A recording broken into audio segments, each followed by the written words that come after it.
નમસ્કાર મિત્રો, સ્વાગત છે તમારું ખેડૂત સમાચાર ચેનલમાં। આજના આ વિડીયોમાં જાણીતા આગાહીકાર રમણીકભાઈ વામજા દ્વારા ચોમાસામાં વાવણી વરસાદ કેવો પડશે તેને લઈને તેઓએ આગાહી કરી છે।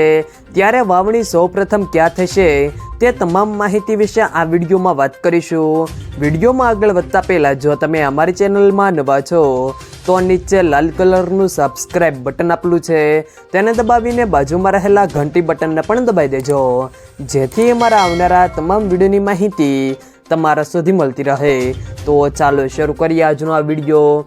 પરંપરાગત રીતો પરથી વર્ષોથી ચોમાસા અંગેનો વર્તારો આપતા રમણીકભાઈ વામજાએ ચોમાસામાં વાવણી વરસાદને લઈને મોટી આગાહી કરી છે।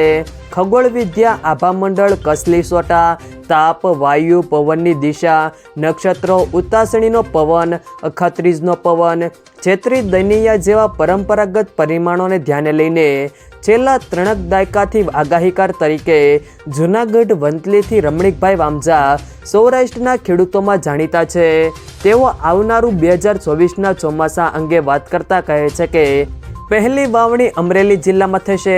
પાછોતરા વરસાદ હાથિયા ચિત્રા નક્ષત્રમાં પણ જોરદાર વરસાદ થશે। ભાદરવા મહિનામાં તીડ આવવાની શક્યતાઓ રહેશે, સાથે ગાજવીજ સાથે વીજળી પડવાના પણ બનાવો છે। ઓલસાણના ચોમાસે ભાદર અને નર્મદા ડેમ છલકાઈ જશે। 16 આની વર્ષ હોવાથી ખેડૂતો માટે વર્ષ સારું છે। મગફળી, ચણા, ઘઉં અને મરચાં જેવી લાલ વસ્તુમાં તેજીના સંકેતો છે। ચોમાસા દરમિયાન 50થી 65 ઇંચ વરસાદ પડી શકે છે। શિયાળુ પાક મબલક પાકશે।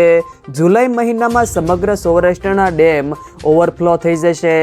જુલાઈ માસમાં વેરાવળ બંદર ઉપર અતિવૃષ્ટિ થવાની શક્યતાઓ છે। કેટલાક નામી આગાહીકારોએ આપેલ આગામી ચોમાસાના વરસાદનો વર્તારો જાણવા ઘણા વાચકો ઉત્સુક હોય છે। જો મિત્રો વિડીયો પસંદ આવે તો વિડીયોને લાઈક કરો, તમારા મિત્રો સાથે શેર કરો અને જો તમે અમારી ચેનલમાં નવા હો તો ચેનલને સબસ્ક્રાઈબ જરૂર કરજો, જેથી અમારા આવનારા તમામ વિડીયોની માહિતી તમારા સુધી મળતી રહે।